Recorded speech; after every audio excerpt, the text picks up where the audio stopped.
Hello friends, Shri Ram classes में आपका स्वागत है। हम लोगों ने ऑर्गेनिक बेसिक कंसेप्ट पर अभी तक 12 वीडियो बनाए। आज हमारा ऑर्गेनिक बेसिक कंसेप्ट पर 13वां वीडियो है।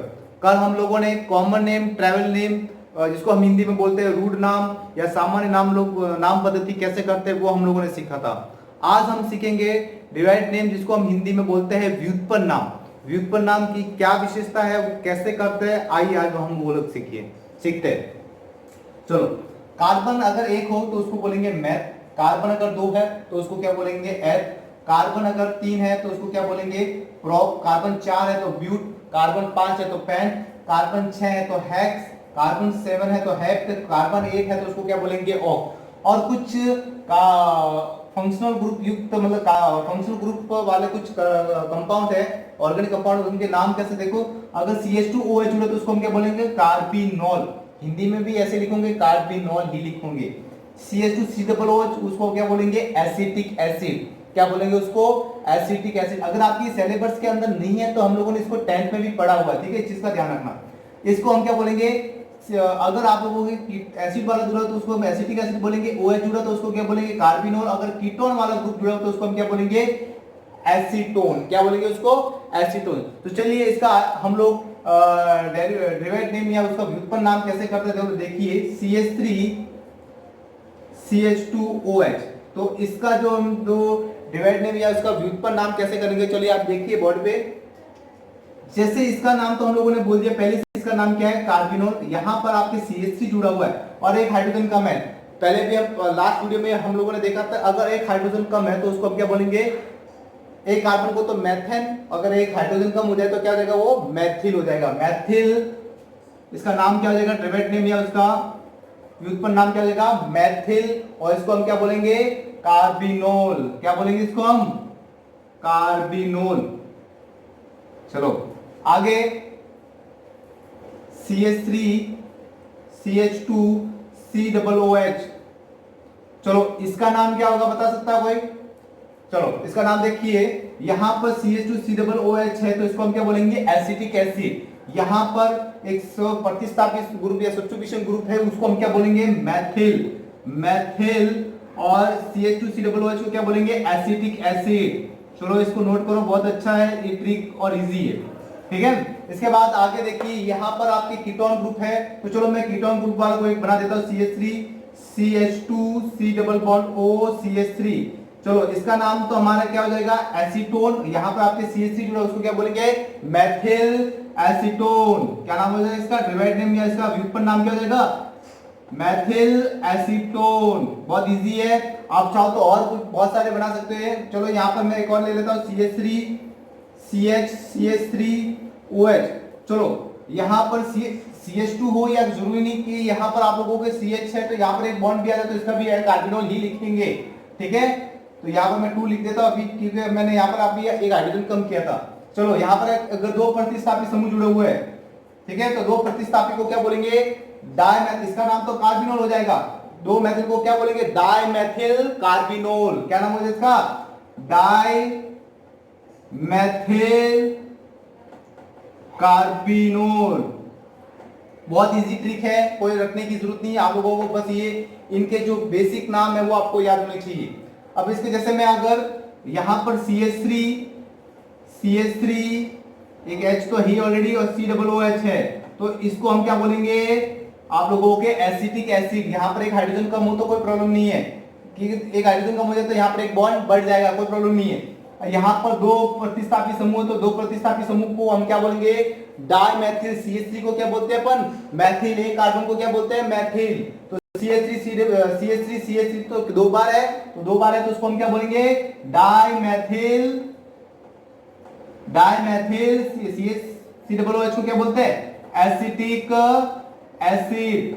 बहुत इजी ट्रिक है, तो इसको हम इजीली हम लोग डिराइव्ड नेम या इसका व्युत्पन्न नाम पद्धति हम कर सकते हैं। चलिए अब हमारे टॉपिक को हम आगे बढ़ाते हैं। आईपीसी नामकरण पद्धति क्या होती है, फुल फॉर्म क्या होती है, चलिए आइए हम वो सीखते हैं। हम लोगों ने अभी तक कार्बनिक पदार्थ का common name, travel name, derived name हम लोगों ने सीखा। जो थर्ड है, जो आधुनिक जो कार्बनिक पदार्थ की जो शाखा, जिसके अंदर हम लोगों को कार्बनिक पदार्थ का जो नाम क्या होगा वो कौन सी जो शाखा है उसका नाम क्या है? IUPAC।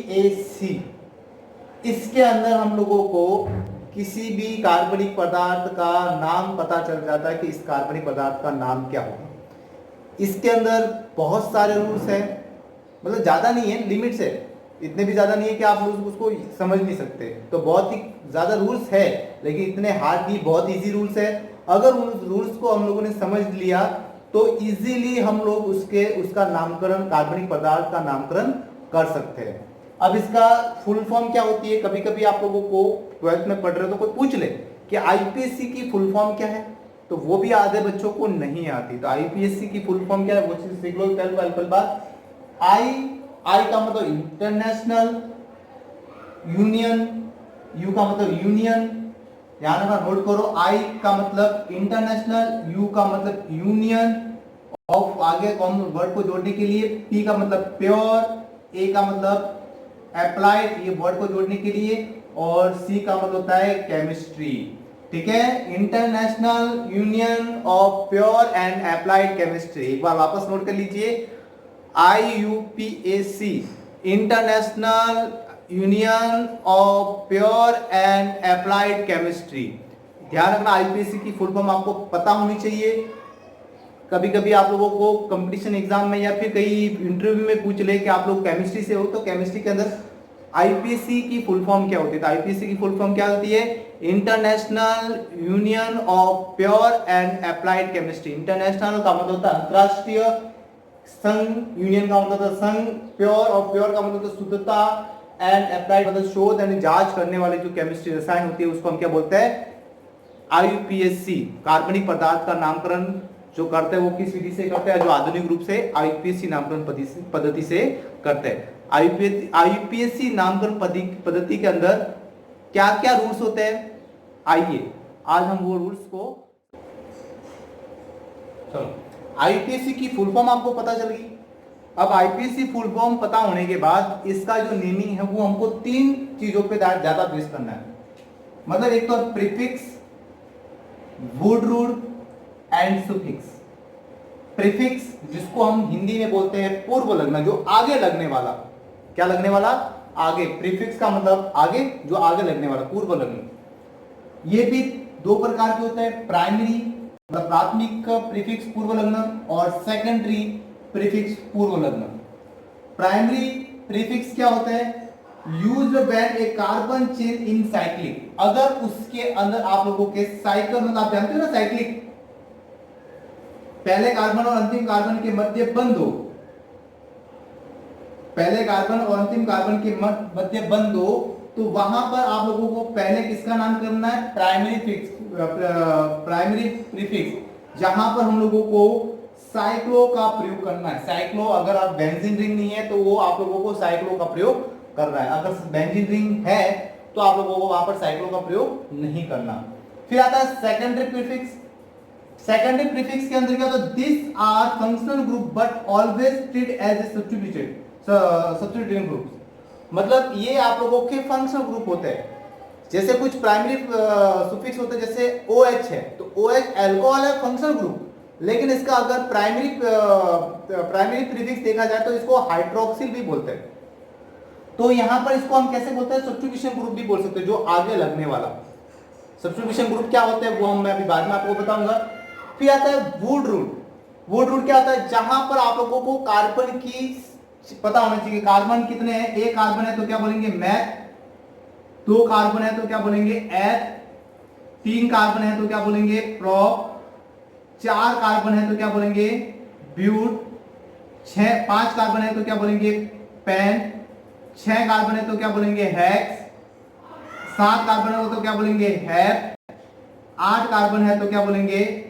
ऑक। आपको इतनी आपको लगभग याद होनी चाहिए, 9-10 और है, इन और डेका। तो आप लोगों को 8 तक में आपको याद होनी चाहिए। तो वुड रूट के अंदर आप लोगों को पहले ये बीच में आएगा। फिर आता है सुफिक्स, जो लास्ट में लगने वाला, जिसको हम बोलते हैं हिंदी में अनुलग्न।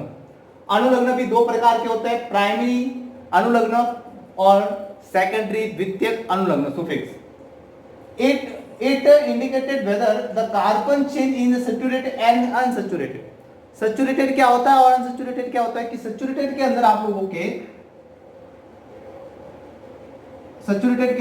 के केवल एक ही सीरीज आएगी, वो है एएनई, एल्केन। कौन सी आएगी आपको? एल्केन ही आएगी, पीछे क्या लगेगी? एन। अनसैचुरेटेड के अंदर आप लोगों के दो चीजें आएगी, एक तो क्या आएगी? ईएनई जिसको बोलते हैं एल्कीन, और तीसरी एक और आएगी YNE, एल्काइन। सिंगल बॉन्ड है तो आपको एल्कीन लगाना है, डबल बॉन्ड है तो एल्कीन लगाना, ट्रिपल बॉन्ड है तो एल्काइन लगाना, जिसको हम लोग बोलते हैं प्राइमरी सुफिक्स, जो पीछे की तरफ लगेगा। ठीक है, इस चीज का ध्यान रखें। फिर आता है सेकेंडरी सुफिक्स। क्या है secondary suffix? Nature of functional group present in the organic compound. मतलब आप लोग किसको कार्बन की चेन मतलब उसका कौन सा फंक्शनल ग्रुप जिसको हम मेजर मानते हो, मतलब जैसे आप लोगों के अल्कोहल है तो OH है, COO एसिड है तो COOH जिसको बोलते हैं एसिड, तो इनके जो नाम आएगा वो हम क्या करें सबसे लास्ट में। जैसे फंक्शनल ग्रुप आप कौन कौन से हो गए? OH हो गया, COOH हो गया, ठीक है, बहुत सारे, सल्फोनिक एसिड हो गया, एसिड क्लोराइड हो गया, ठीक है। तो बहुत सारे जो फंक्शनल ग्रुप है जो आप लोगों के, इनके जो नाम है वो कहाँ आएंगे? पीछे आएंगे। आइए अब इनके नाम क्या होते हैं, सैचुरेटेड अनसैचुरेटेड क्या होते हैं, फिर आप लोगों के सब्स्टिट्यूशन ग्रुप कौन कौन से, तो उनके नाम क्या होते हैं वो हम सीखते हैं। चलो आगे हम देखते हैं कि प्राइमरी सेकेंडरी प्रीफिक्स के कौन कौन से होते हैं, उनके नाम क्या होते हैं, वुड रूट कौन से होता है, प्राइमरी सुफिक्स क्या होता है, सेकेंडरी सुफिक्स कौन कौन से होते हैं, उनके नाम क्या होते हैं वो हम सीखेंगे। तो यहाँ पर आज अभी लिखा है आपके सामने सेकेंडरी प्रीफिक्स, जो आगे लिखा जाएगा पूर्व लग्न, प्राइमरी पूर्व लग्न। यहाँ पर अगर Cl जुड़ा हो तो उसको हम क्या बोलेंगे? क्लोरो। Br जुड़ा हो तो उसको हम क्या बोलेंगे? ब्रोमो। I जुड़ा हो तो उसको क्या बोलेंगे? आइडो। OCH उसको बोलेंगे मेथॉक्सी। OC2H5 को क्या बोलेंगे? एथॉक्सी। CH3 क्या बोलेंगे? मैथिल। C2H5 को क्या बोलेंगे? एथिल। NO2 को क्या बोलेंगे? नाइट्रो। हिंदी और इंग्लिश सेम ही रहेगा, इस चीज का ध्यान रखना। C3H7 को क्या बोलेंगे? प्रोपिल। C6H5 को क्या बोलेंगे? फेनिल। NO2 को क्या बोलेंगे? नाइट्रो। COOH को ध्यान रखना। यहाँ से आप लोगों के फंक्शनल ग्रुप स्टार्ट हो जाते हैं। तो कभी कभी फंक्शनल ग्रुप के अंदर क्या होता है कि दो या तीन ज्यादा फंक्शनल ग्रुप दिए होते हैं, तो वहां समस्या रहती है कि किसको पहले मानो और किसको ज्यादा मानो, उसकी वृद्धि का क्रम मैं भी बता दूंगा आपको। तो यहाँ पर ध्यान रखना, किसी को एक को तो मेन मानना, बाकी दूसरा होगा उसका हम लोग प्राइमरी प्रीफिक्स के सेकेंडरी प्रीफिक्स के अंदर उसका नाम करेंगे। जैसे COOH तो उसको क्या बोलेंगे? कार्बोक्सी। COCH3 को क्या बोलेंगे? CO3H को क्या बोलेंगे? सल्फो। X का मतलब आप लोगों के हाइड्रोजन कोई भी हो सकता है, Cl, Br, F, I। तो यहाँ पर हेलो की जगह क्लोरो कार्बिनोल, ब्रोमो कार्बिनोल, फ्लोरो कार्बिनोल, आयोडो कार्बिनोल, ऐसा नाम हो सकता है। यहाँ पर ये तीन आप लोगों के एमीन एसिड एमाइड के जो नाम तीन फंक्शनल ग्रुप है, उनका नाम क्या लगेगा? आपके लगेगा, तीनों में से कोई भी हो तो इसका नाम क्या रहेगा? आपके कार्बोमोल। क्या नाम है उसका? कार्बोमोल। ठीक है। फिर इसके बाद यहाँ पर एक आइसोसाइनेट है। यहाँ पर अगर ये फंक्शनल ग्रुप बता साइनो CHO एल्डिहाइड का जुड़ा हो तो उसको क्या बोलेंगे? फॉर्मिल भी बोल सकते हैं, ऑक्सो भी लिख सकते हैं। ठीक है। अगर अल्कोहल जुड़ा हो तो क्या बोलेंगे? हाइड्रोक्सी। SH जुड़ा हो तो उसको क्या बोलेंगे? मर्केप्टो। अगर NH2 NH N ये सभी आप लोगों को किसके? एमीन के, तो इसको क्या बोलेंगे? एमिनो। ठीक है।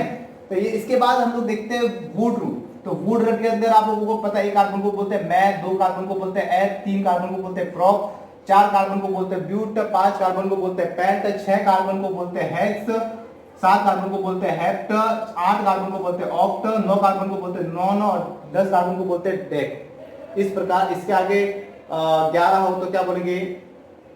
डेक मैथ हो जाएगा। फिर नहीं सॉरी 11 हो तो उसके आगे आप लोगों को मोनो, फिर दो डिका, ऐसे नाम चलेगी। ठीक है। तो आगे अभी आपके केवल 10 ही याद रखना है।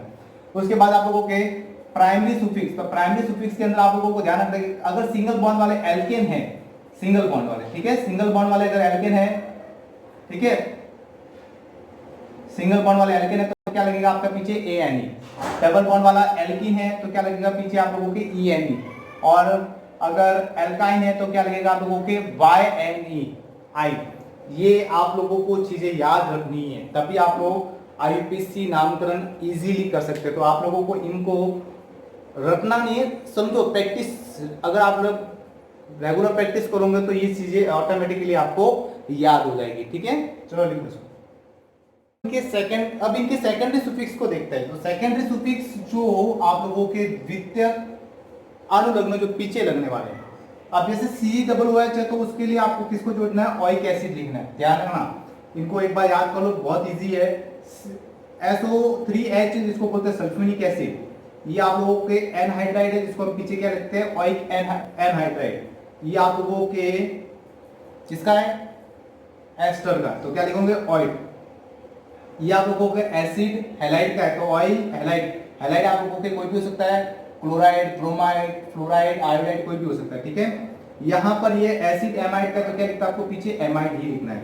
यहाँ पर ये साइनाइड, आइसोसाइनाइड का, जिसको क्या लिखोगे आप, आइसोनाइट्राइड। CN है तो क्या लिखोगे, नाइट्राइल। साइनाइड को क्या लिखोगे, सेकेंडरी सुफिक्स के रूप में नाइट्राइल। फिर अगर आप लोगों की ये है तो क्या लिखोगे, अल। इसको एल्डिहाइड है, ये कीटोन है, कीटोन है तो ONE, वो ऑन लिखना है। ठीक है, अल्कोहल है तो ऑल लिखना है। SH तो क्या लिखना है आपको, थायोल। NH2 एमीन, तो एमीन ही लिखना है आपको। अगर डबल बॉन्ड है तो इन, ट्रिपल बॉन्ड है तो आइन, और सिंगल बॉन्ड है तो ANE। तो ये सेकंड सुफिक्स के अंदर आप लोगों को याद करना है। ठीक है, इसके बाद आगे हम देखते हैं क्या होता है। ये चीजें आपको सबको याद करनी है। इसके बाद हम लोगों ने देखा था कि पहला जो नाम करेंगे हम किसका करेंगे, प्रीफिक्स का। उसके बाद हम नाम करेंगे किसका, वुड रूट। जैसे कार्बन है, मेथाप्रोब्यूटेडेक्स, हेक्टर ऑक्टेन डेक, ये आपको याद रखना है। ठीक है, इसके बाद आपको प्रीफिक्स के बाद क्या रखना है, सुफिक्स। हाँ, अब यहां पर प्रीफिक्स भी दो प्रकार के हैं। तो पहले आप लोगों को प्राइमरी प्रीफिक्स का नाम करना है, ये चीज को ध्यान रखो। इसके बाद किसका नाम करना आप लोगों को, प्राइमरी हो गया, प्राइमरी के बाद सेकेंडरी प्रीफिक्स। ठीक है, उसके बाद आप लोगों को किसका करना है, वुड रूट। उसके बाद प्राइमरी सुफिक्स। उसके बाद सेकेंडरी, लास्ट में आप लोगों को सेकेंडरी सुफिक्स मतलब फंक्शनल ग्रुप, क्रियात्मक समूह का नाम करना है। ठीक है, ये चीज आप लोगों को याद है तो आप लोग इजीली IPC नॉमेनक्लेचर कर सकते हैं। और कुछ रूल्स है कार्बन से रिलेटेड, कार्बन चेन को कैसे हम लोग गिनते हैं, मतलब कार्बन की चेन कहाँ से लेनी है, नंबरिंग कहाँ से देनी है, वो हम लोग कल के वीडियो में सीखेंगे। आशा रहेगी ये वीडियो आपको अच्छे से समझ में आ गया। हाँ, एक भी चीज का ध्यान रखना, आज जो हम लोगों ने पढ़ा है इसको आप लोग नोटबुक के अंदर नोट कर लो, ताकि कल हम लोग कुछ नाम करेंगे तो उसमें आप लोगों को ये चीजें चाहिए होगी। तो बार बार आप लोग वीडियो खोल खोल के तो नहीं देखोगे, तो एक बार इसको लिख देना। ठीक है, कागज पे। अब आपको मेरा वीडियो समझ में आएगा तो आप घर पे रहे, इस कोरोना वायरस से बचे। मेरे वीडियो को लाइक, सब्सक्राइब एंड शेयर जरूर कीजिए। धन्यवाद।